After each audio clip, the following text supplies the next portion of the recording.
Welcome, everybody.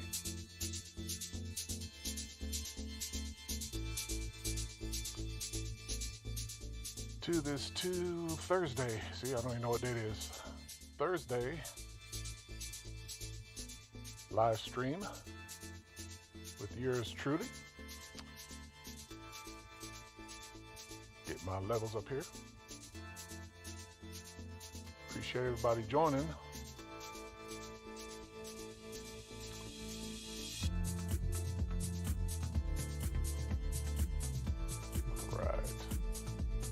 Always good to see you coming in with us on a Thursday afternoon. Appreciate everybody being here. Let me close this out and we will start having fun. All right.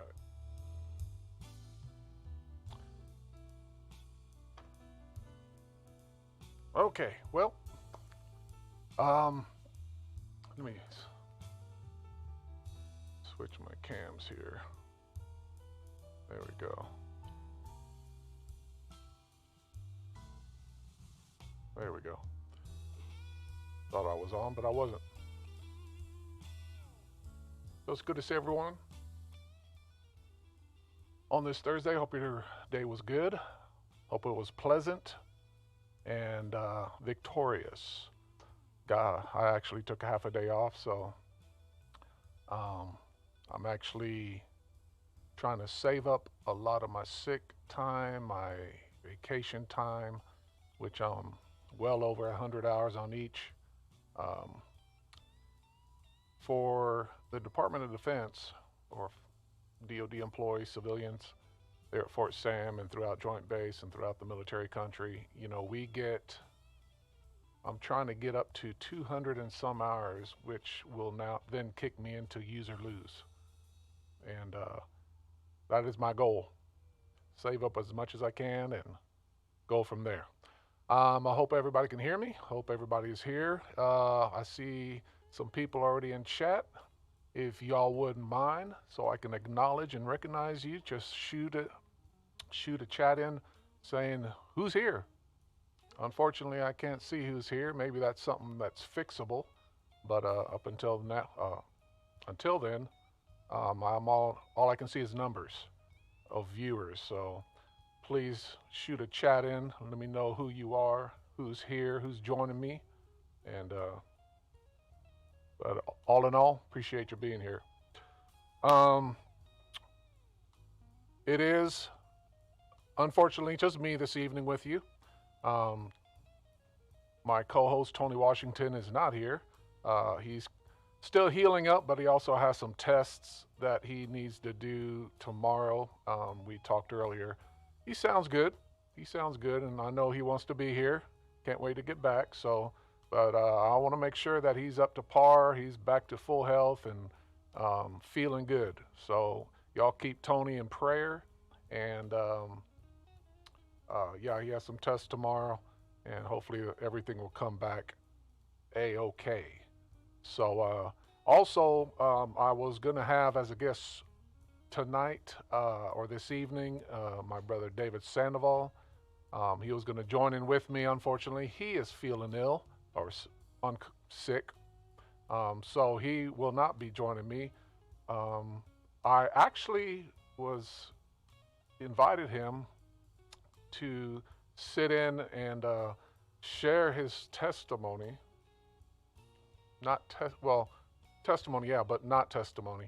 Share his experience with COVID when he got the COVID virus. As some of you may know, Ray Fallon had it very, very bad. Well, David Sandoval also had it very, very bad. I mean, critical. And so I wanted him, he actually was going to share a little bit about that experience and how God really intervened. And so we'll say that for the next time when he's feeling better, he could sit in. All right, Tony is online. My co-host is in the chat. So good to see you, Martha. Thank you for joining us. Haven't seen you in a little bit, but always good to see you. Yeah, Tony isn't feeling well. and actually, he was hospitalized over this past weekend, and he is home, but he is still. The doctors still want to see him, do some tests tomorrow, get him back to full health. So keep him in your prayers. Um, and like I said, also David Sandoval, keep him in your prayers. He's not feeling very well this evening. So I did write them on the top of my little list here, first thing to talk about, and just want to believe God for complete and total recovery, healing for them, and so they can join me once again. I don't know if y'all heard about this in the news. The active shooter that we had at Lackland Air Force Base yesterday, I was in my office there at Fort Sam, and when anything critical like that happens, it's like a mass email and text goes out to everybody in Joint Base San Antonio, and I believe it actually goes out throughout the military world, all the way to the Pentagon. And there was an active shooter. Uh, Yesterday, it went into lockdown after reports of two gunshots near one of the gates to the massive military facility. After several hours of investigating the incident, the base reopened. The lieutenant colonel, commander of the 802nd Security Forces Squadron, said the base has returned to normal operations. It probably was locked down for a couple hours, probably within 3 hours, complete lockdown. And what lockdown is you may know, no one gets in, no one gets out. They put barriers up. A lot of the gates actually have the big concrete wrapped in steel pillars that come out of the ground and block anybody from entering or exiting. And then throughout the base, police are all over the place, driving around, just looking for anything or anyone suspicious. So that's what happened yesterday. And whenever there's a lockdown, whenever there's an active shooter, we are told to go. Excuse me. We're told to go to. I forgot the terminology they use, but basically, go back to your office, go back to your place of work, and stay there until further notice. So, fortunately, I was already at my desk in my office, at my computer, and just waiting for that announcement to go forward, get the next email or text. But fortunately, they didn't find anyone after the investigation. They believed it was definitely. They said it would sound like two gunshots, but it could have been right off base in the neighborhood area, and so not that that's a good thing, but at least it wasn't on base and no one got hurt. And I hope no one off base in the neighborhoods got hurt. I didn't hear anything in the evening news on that, but you know what? We did hear something, but it wasn't in that location of San Antonio, but there were some gunshots.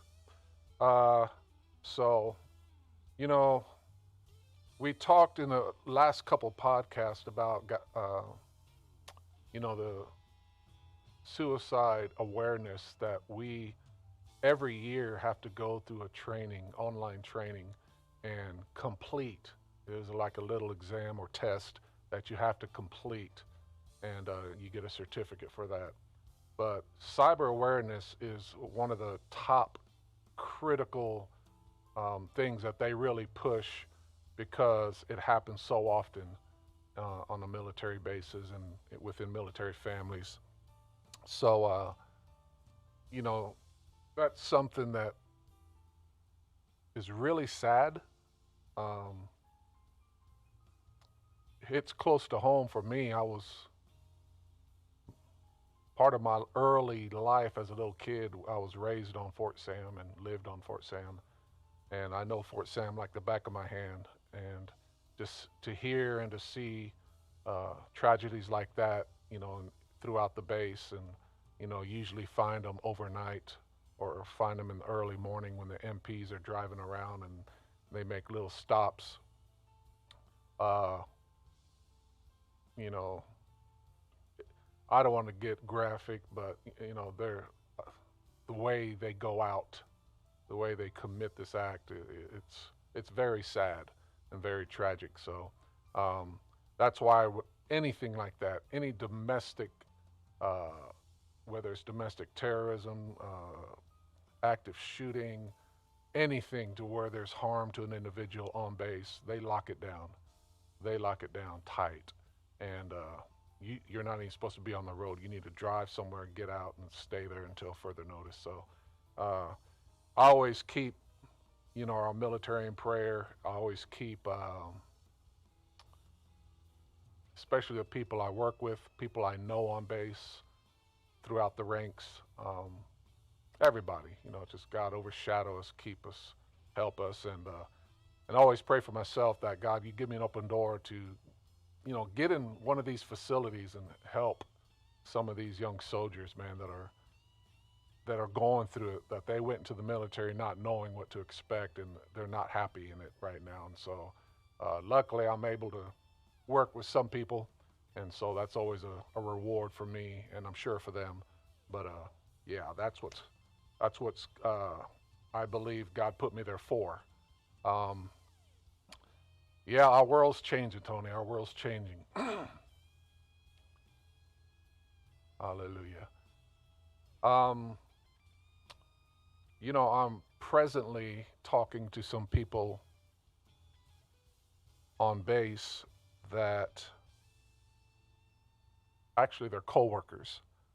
I've known them almost as long as I've been there, and what they are, what they've been doing. Sometimes you don't get along at work with coworkers, especially if you've been there for so long and you know more, but the person that's not been there as long or half that time of years, there's so much competition and ego to where they get under each other's skin. And so, uh, they come to me privately or by themselves and find out, how should I handle this? Cliff, what should I say? I feel like saying this. And I'm like, no, you don't want to do that. And I always try to bring a calm to the storm. I remind them, where the Bible says that soft voice, a soft response turns away wrath.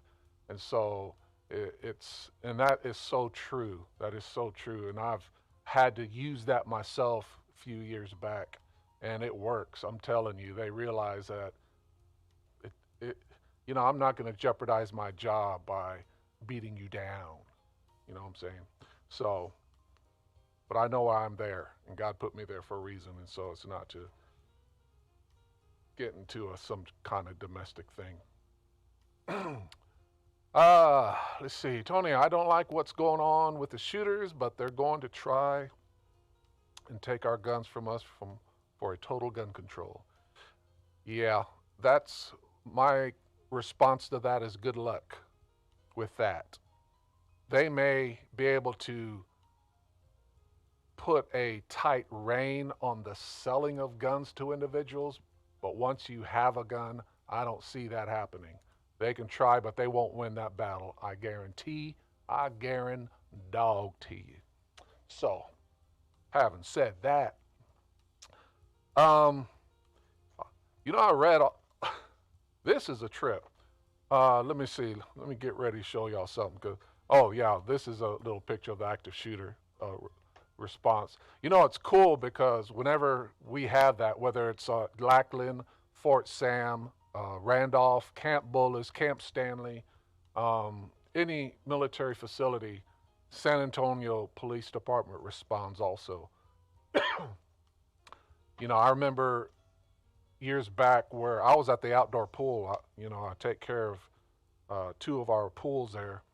One's an indoor, one's an outdoor pool. And while I was at the outdoor pool treating the water, testing the water, all of a sudden I start hearing choppers overhead and unmarked police cars, unmarked detectives, the military police, they're all driving, man. They're cruising around and they're looking for something. They're looking at me, but but they're looking and they're looking, and that was a trip. That was probably the closest I've got to the active shooter getting to me or getting to my location because he was very close when they caught him. But it is a trip. But they respond, like I said, they lock it down. No one's in, no one's out. You can see these guys sitting here at the gate on the curb there. Guy on the right there, I'm sure wanting to get in but can't. So, hey, they're on the ball when it comes to something like that. So that was that, and then you got this. They close the gates. They actually bring out the dogs too. And these dogs, boy, they don't mess around. These suckers are trained. But yeah, that's what happens. I thank God for that. So, having said that, also in the world today, y'all ever worry or be concerned about or think about sinkholes happening?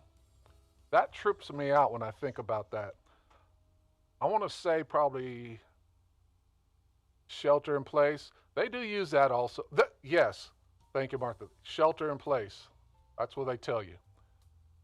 And thank your husband for that too.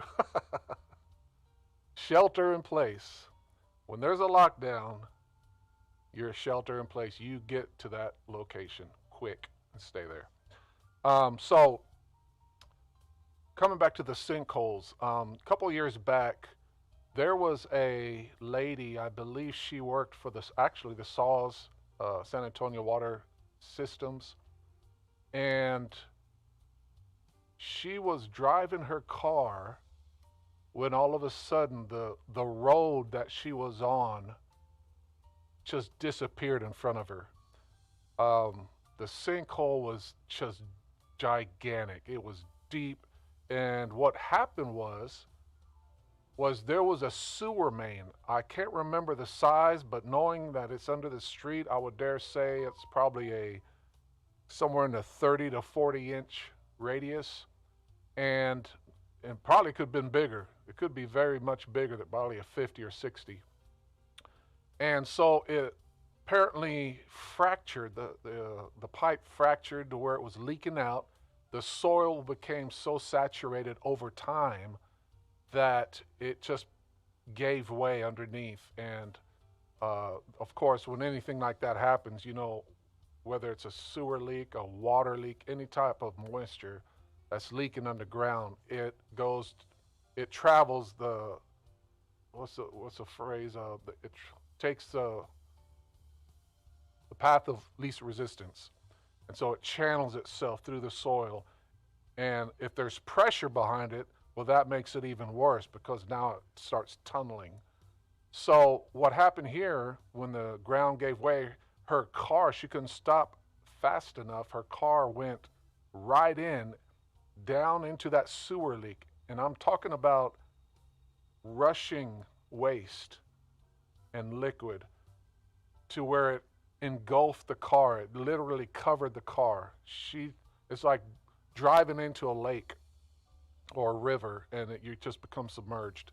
That's what happened to her, and it's so sad because she passed away because of that. She drowned in sewage, and oh man, that's terrible.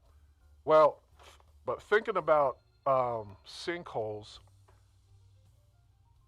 maybe you heard about the lava cave that was beneath a couple's house in Oregon. And this happened in 2017, but they're still investigating this. Where were we at? 4 years now, but they're still sending drones and little drone jeeps and different other things to take a 3D picture and video of this whole thing. But it says here where it started in 2017, we were told there was a small cave somewhere below their property. This is a couple. This is below their house. Okay. But we're surprised to recently discover how large the cave was. According to the Bend Tourism website, there are believed to be as many as 400 lava tubes in Central Oregon. I didn't know they had volcanic activity or wherever the nearest volcano is. I didn't know they had that in Oregon. So anyway, there is as many as 400 lava tubes in Central Oregon, many of which are in public lands. The gentleman, his last name's Musk, had previously said that he would sell all his house. I'm sorry, I'm going on. I'm skipping to another story. But here in Oregon, in 2017, this couple, I don't know what happened, if their house started cracking or sinking or how they found it. I didn't get too much into the story, but I did get the picture of what it looked like underneath their house. This is the volcanic lava tube or tunnel. And what the researchers are saying, the volcanic researchers that study these things, that you can stand in that and literally reach to the ceiling but not touch the ceiling. That's how the diameter, that's how big the diameter is and how high the ceiling is of this tunnel. And this is where lava used to travel. That is a trip. Man. Let me read some of y'all. Okay. That poor lady, another car was behind her and knocked her inside the hole. Okay. So you remember that. Okay. Yeah, flipped upside down. She was trapped. That's the one. Sinkholes are scary. Also, the highways collapsing while people are driving on them. Was thinking about that. I'm telling you, man. If I pray that never happens. Never happens. But you know, this is the way the earth functions. You know, it shifts. I mean, but in fact, 2016 or 17, right here on Highway 90, right past 410, Highway 90, past Hunt Lane, on the highway like you're going to Castroville, a sinkhole. You remember that? Anybody remember that? I came up upon it, but it wasn't going west. It was on the eastbound side, coming in from Castroville, coming into San Antonio. 90 and Hunt area, there was a sinkhole, and it was shut down for, my goodness, weeks on end. And, but that was a huge sinkhole, and some cars did go in there, but the people were all right. I'm telling you, man, that would trip me out. Tony, you may like this one. I think when I read about this, I think people are a little crazy, but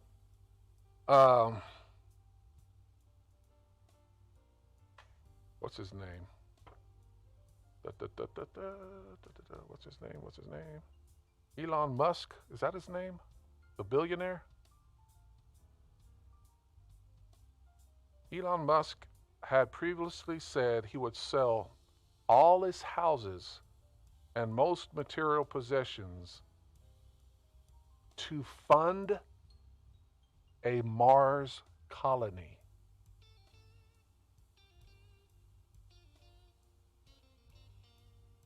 He already did that. He sold all his houses except for one. He sold every single house he owned, and he owned a lot, to fund to colonize Mars. Listen to this. He's dedicating as much money as he can to colonizing Mars and would sell most of his material possessions to fund this. It's going to take a lot of resources to build a city on Mars, he says. I want to be able to contribute as much as possible to the city on Mars. That means just a lot of capital. Musk has said he planned to send 1 million people to Mars by 2050. SpaceX would build a fleet of 1,000 starships to ferry people there. Okay. Can we talk about this a minute? Can we talk about it? He is going to, or his plan by 2050, that's 29, 28 years. Is that right? To put 1 million people, to build 1,000 starships, to build a fleet of 1,000 starships. This guy's serious. So we can populate Mars. He wants to build a city on Mars. Now, how is that going to happen? Okay, you're going to put people in the starship that's going to be equivalent to space shuttle or space pod, whatever, big enough to grab a bunch of people into outer space and keep them safe, land on Mars. Of course, the city has to be built already to do this. You're not going to waste a trip.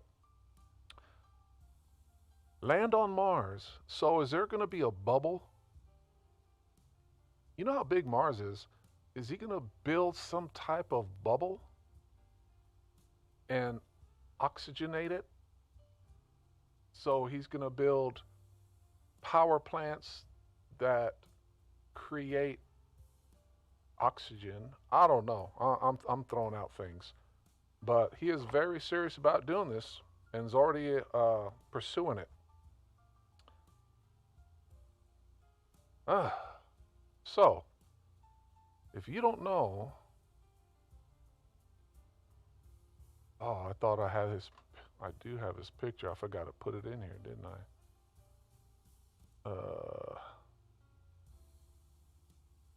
Well, anyway, you know who Musk is.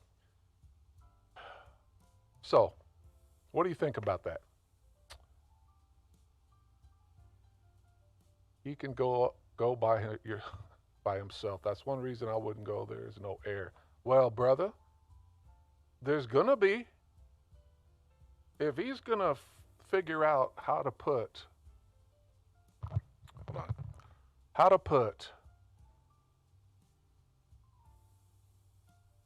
build a city. So he's gonna first have to ship contractors and engineers and whoever else there to build this. Hold on, I gotta show you this. Let me, wrong one. Just so you can see who this dude is, because he's tripping. Here he is. Okay. Take that away. That away. Okay. Where is he? There he is. Elon Musk. This is recent, I think. But here he is. He's already sold his homes, sold his possessions, and is pursuing, as we speak, to build his starships, a fleet, and to go to Mars and start building a city to populate. Isn't that something? I mean, he has the money to do it. I don't know how much all that's going to cost, because you got to think about the jet fuel that's necessary to fly, to burn from here to Mars.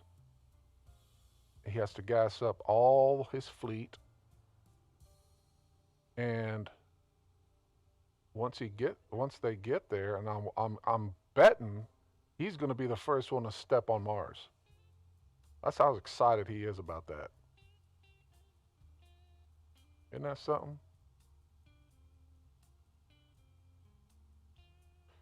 So,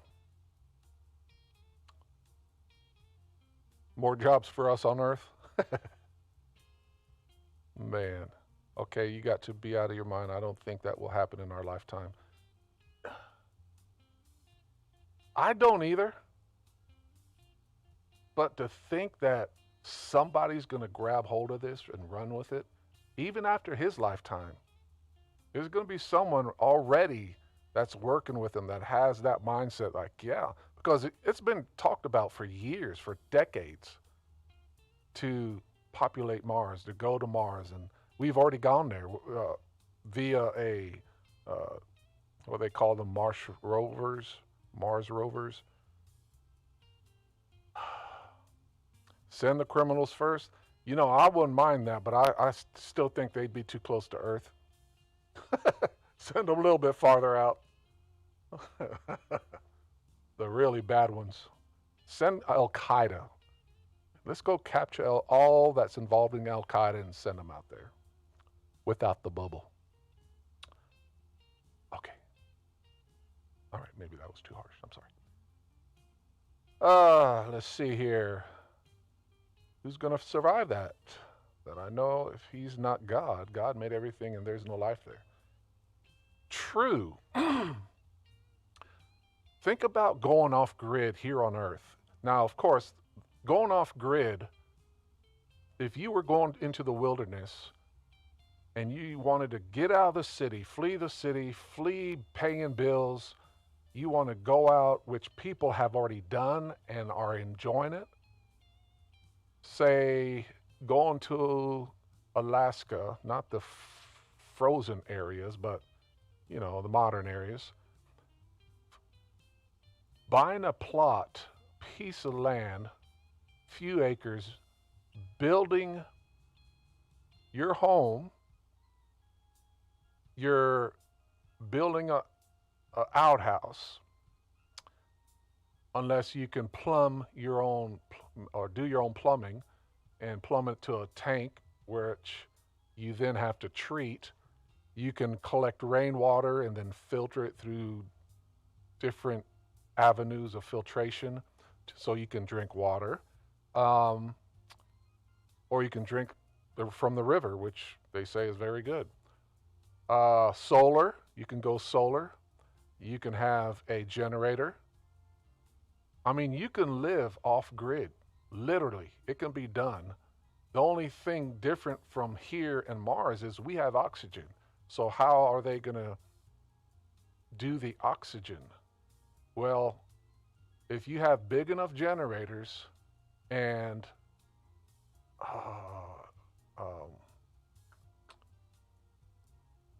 now you have to factor in, was it chemistry, I think, or it's not CO2 mixed with something, but you can make oxygen. But think about how much needs to be blown continually 24/7 without end to keep people alive. So that's a good point, Martha, though. God put us on Earth, not Mars. Okay, now I'm going to play the devil's advocate here.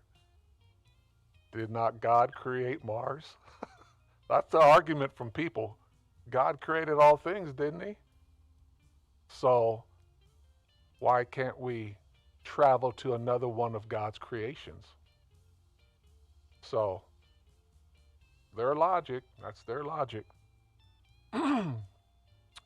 So anyway, we'll see. Well, we won't see probably, but you know, we'll see it in the end when we all stand before God and Musk is there and like, we did it. I don't know, man. I'm playing around. Okay, let's move on from this guy's fantasy. All right.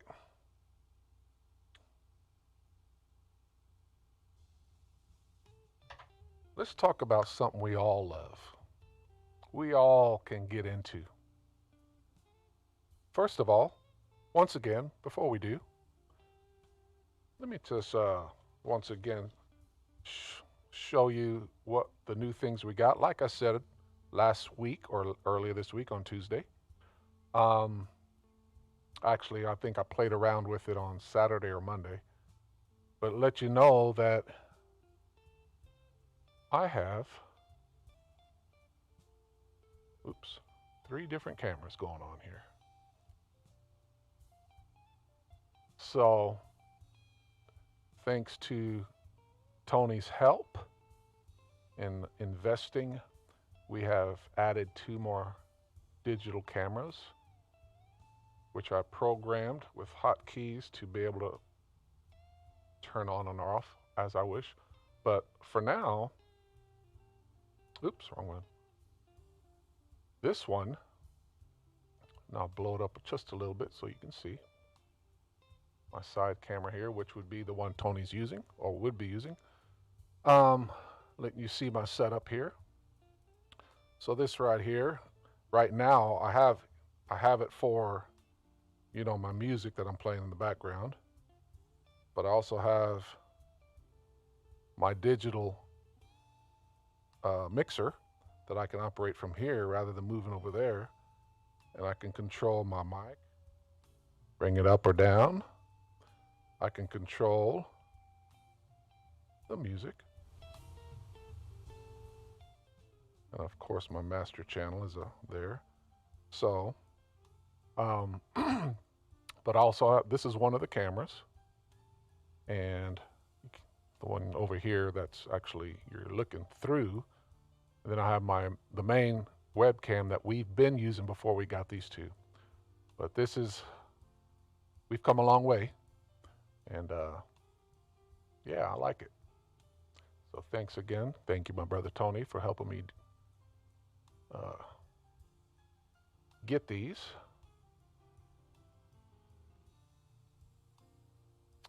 Yeah. And we're, oh, by the way, maybe y'all can give me some thoughts and ideas.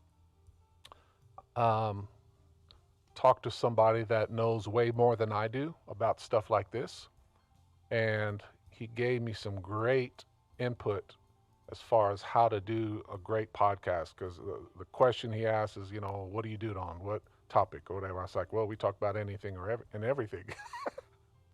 That kind of sounds funny and cheesy now that I'm saying it, but that's what I put on my channel. We talk about everything and anything, which we can, which we do, and it's pretty interesting. But he says you may want to just do a theme. Every podcast, let it be on a theme, and then just do that theme. What attracts people is when they look at the theme of what you're doing on your channel, it's either going to grab their attention or not. But if they do, they'll be on it for the entirety. So I thought, man, that's a really good idea, and I think I'm gonna start doing that as soon as I put my brain to work and figure out what. But he also says, how long you doing your podcast? I was like, well, longest is a few minutes after 2 hours. His eyes got big. And he goes, it should be no more than an hour. And I was like, well, we did one for 45 minutes and two an hour or whatever. And he goes, yeah, you want to try to keep it there because, people got lives. People got, they just don't want to be on there that long.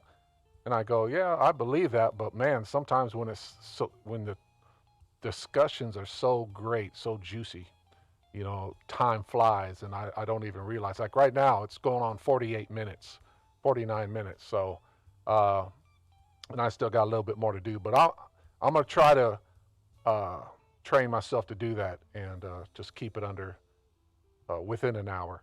So that'll be, it may be today, it may not, but it'll be next time. And also, he gave me ideas on, like I told him I have my podcaster here, and he goes, well, there's one out there that, man, that is the one. And I know you're using Streamlabs OBS right now. You may want to look into just OBS and check that out because it does so much more than the Streamlabs does. And I'm like, okay, I'm going to look into that. So great ideas for upcoming future podcasts, live streams. And uh, so that's that. Let's see here. Okay, Tony, you need water and air to make electricity. That's, well, brother. Apparently, there's moisture up there. I don't know. It's called electrologist. This is how submarines get the air. There you go. There you go. There's going to be a retired military guy that's going to get involved in this. Watch. A retired naval, what do they call it, engineer or whatever. That's exactly true. That's how submarines can stay underwater for years without coming up. On nuclear power nuclear power does it all, provides all that stuff, along with the steam captured and nicely done. Very happy for y'all. Oh, okay. It took me a while to figure out what you're talking about, Martha. I guess of this stuff. So, okay. You are so welcome, my brother. There is more to come. Okay. So, okay. Moving on. I think I got. Oh, yeah. Food. Gotta talk about food. You know, when I was a chef, I started cooking back when my dad taught me how to cook. My mom and dad both cooked great. My mom, some of y'all don't know, is German. They met in Germany, got married in Germany. He was military, and then they came back here, and here we are. And so, my mom would cook some amazing German dishes, learn how to cook some American dishes, and actually learn how to cook some Italian dishes. So she got to be a very good cook. And my dad can cook. So he taught me, I think I was probably in early junior high school when I wake up on Saturdays, I go watch my cartoons and he'd start cooking. Of course, what do you smell first when you're cooking breakfast? What do you smell first when you're cooking breakfast? If you're cooking this, what is the smell that every household wakes up to? Answer that trivia question right now. Right now.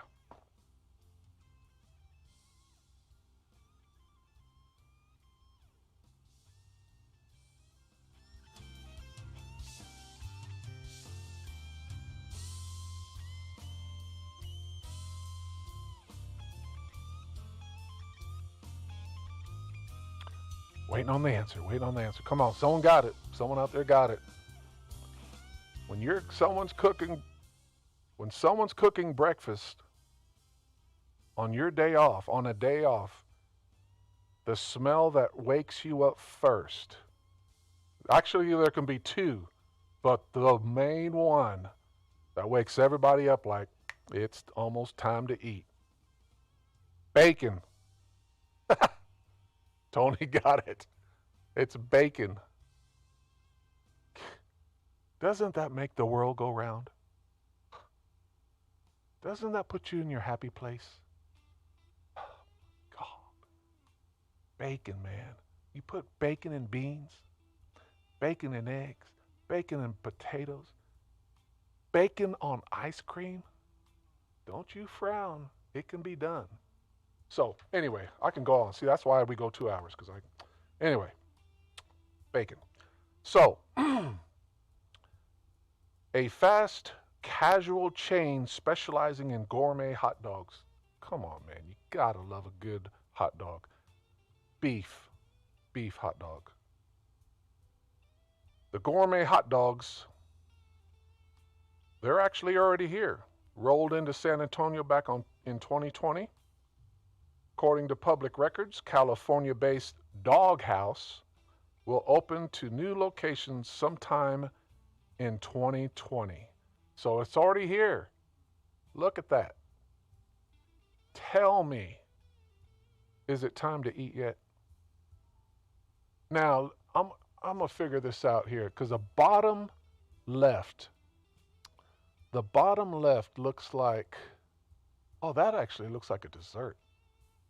Looks like powdered sugar on top. I was gonna say those little things look like shrimp, but you ain't putting no powdered sugar on shrimp.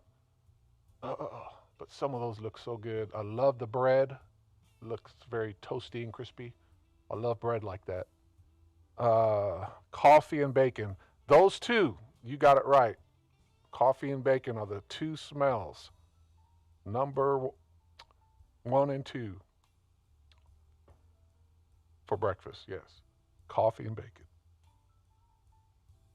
Do you know what I don't like people? Do you know what? I don't like people that try to make you eat turkey bacon. Turkey bacon, turkeys. That's true. That's true. Uh, hold on. I gotta bring a cam in here. Let's see. No, not that. Display capture. Nope, not that either. Video capture. Yes. Okay. I'll bring that one in. Nope, I'll bring number 2. Nope, 3. Yes. Okay. Now, look at that. That looks amazing. Come on, people. I know it does look like shrimp, right? Man, I don't even know what some of that stuff really is. It's just, I mean, there has to be. Some of that doesn't even look like a hot dog. Like the top right, looks like a sausage of some sort. So it may just be different types of hot dogs slash sausages. But tell me, doesn't that look good? I can probably put 2 away. That's all I can do. Maybe. I don't like the guacamole sauce that's on top. I don't like avocado, so I'm gonna have to pass on that.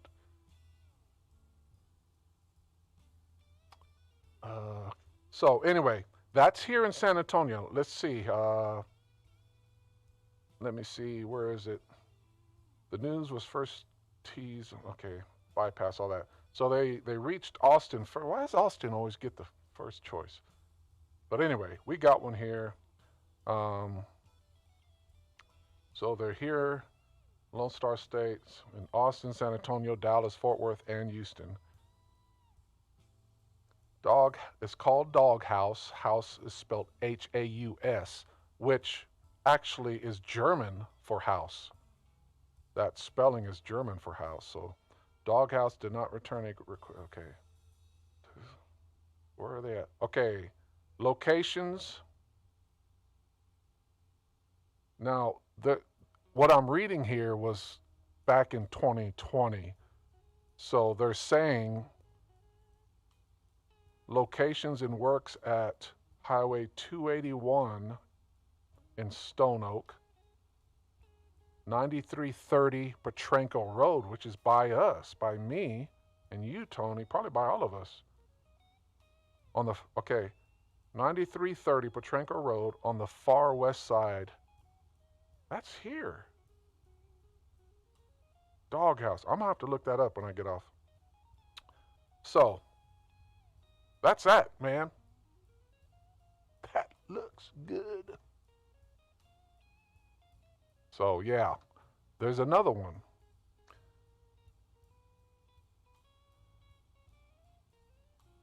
Don't ask me. San Antonio restaurateur behind Biga and Asinar. Asinar opened 2 new Italian spots near the Pearl. This is near the Pearl. And they actually opened a pair of eateries near the Pearl complex. And it's called Acena, Acenar, and Biga. Biga. They're on the banks and by the Maverick, Texas. Uh, Man, I don't know how some of these are pronounced, but they're down there by the Pearl. Two Italian restaurants. I wonder if I ate at one of those and not didn't know it. So that's supposed to be like a Italian dumpling of some sort. And then of course you have Asian.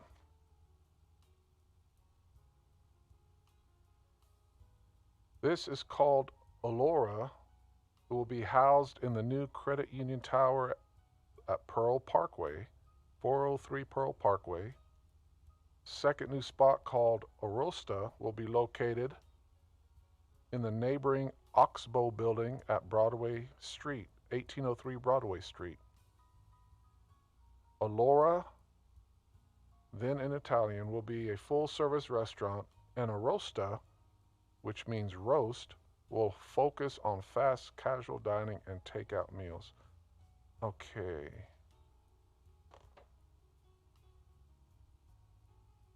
Okay.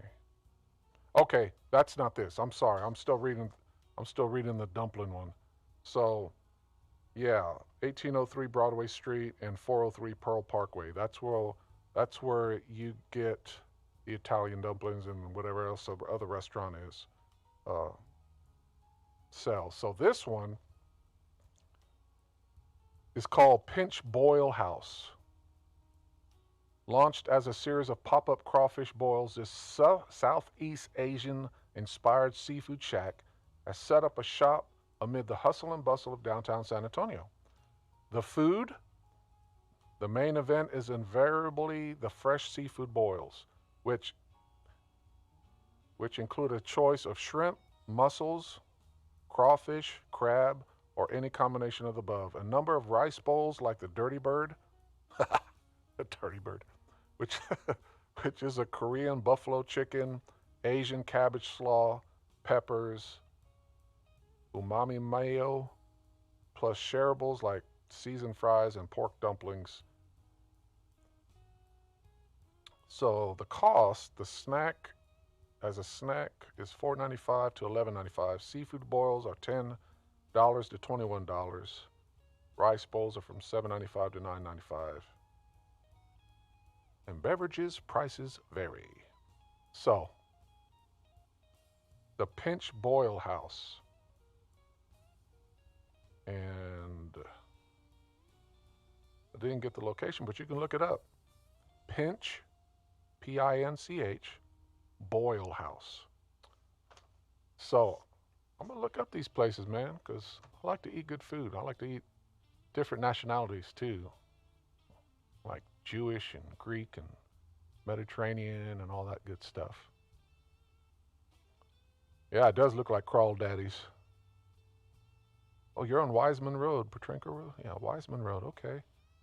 So, yeah, I got to look up that Petrenko one. Let me look at that again. Gourmet hot dogs. Oh, yeah. And that was, once again, because I'm going to look it up as soon as I get off. It is Petrenko Road, 9330. 9330 Petrenko Road. Gotta go there, man. Gotta go there. I love me a good hot dog. So I gotta make a visit there. So, yeah. So that's that. That is that. And I think that is all I have for today's podcast, folks. So be safe. Keep our military in prayer. Um, keep everybody in prayer, especially your families. Martha, how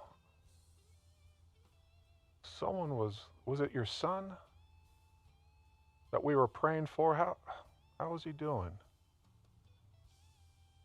Meant to ask about that. Yeah.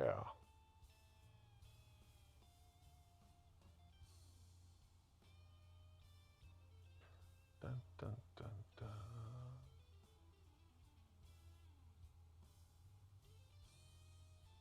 Oh, it's in the works, so they're constructing it. Wow, I thought it was already done. Okay, cool. I'll be one of the first 20.